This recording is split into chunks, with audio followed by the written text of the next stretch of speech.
ఇది BJP party విజయం కాదు, మన దేశ సంరక్షణ గెలుపు. వెస్ట్ బెంగాల్లో దాదాపు 20% బంగ్లాదేశ్ ఓట్లే ఉన్నవి. వెస్ట్ బెంగాల్లో టోటల్ 294 ఎమ్మెల్యే సీట్స్ ఉన్నాయి.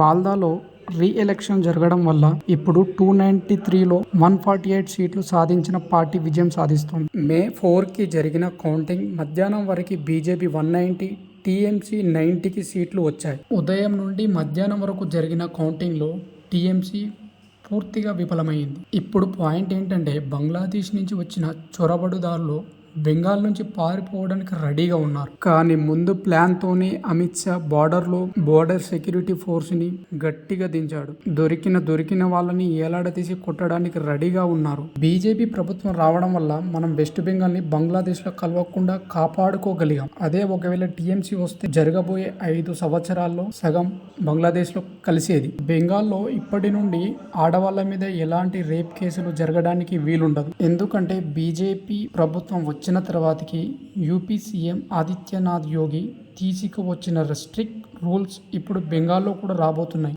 వెస్ట్ బెంగాల్లో మెడికల్ కాలేజ్లో జరిగిన ఒక సంఘటన మనకు తెలిసిందే. డాక్టర్ అయినటువంటి అమ్మాయిని రేప్ చేసి చంపడం చాలా బాధాకరమైన విషయం.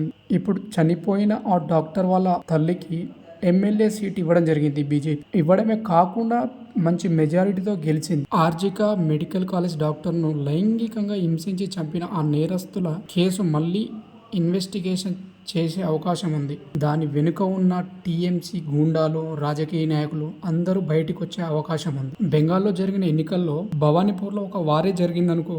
ఎందుకంటే అక్కడ పోటీకి దిగింది మమతా బెనర్జీ.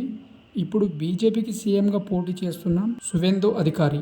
అక్కడ మంచి ఓట్లతో ఆయన లీడ్ అయ్యాడు. ఈ ఎలక్షన్లకు సంబంధించిన UP IPS officer Ajay Pal శర్మను ఆదిత్యనాథ్ యోగి కొన్ని రోజుల క్రితమే బెంగాల్లో దింపాడు. ఆయన మోస్ట్ పవర్ఫుల్ ఎన్కౌంటర్ స్పెషలిస్ట్. కనీసం 500 ఎన్కౌంటర్స్ చేశాడు. మమతా బెనర్జీ అల్లుడైనటువంటి అభిషేక్ బెనర్జీ ఎలక్షన్లలో ఎలాగో టీఎంసీ గెలుస్తుందని తర్వాత అజయ్ పాల్ని బెంగాల్లో ట్రాన్స్ఫర్ చేయించి ఒక ఆట ఆడుకుందామని చెప్పాడు. కానీ టీఎంసీకి బీజేపీ ఆ అవకాశం ఇవ్వలేదు. అభిషేక్ బెనర్జీ అమిత్ షా కూడా కౌంటర్ వేశాడు. మే 4 వరకు వెస్ట్ బెంగాల్లో ఉండి చూడండి. అభిషేక్ బెనర్జీకి అమిత్ షా కూడా మంచి కౌంటర్ ఇచ్చాడు. మే 14 వరకు ఇక్కడ ఉండి ఆ తర్వాతకి టీఎంసీ గూండాలని నిన్ను కూడా జైల్లో వేసి వెళ్తానని.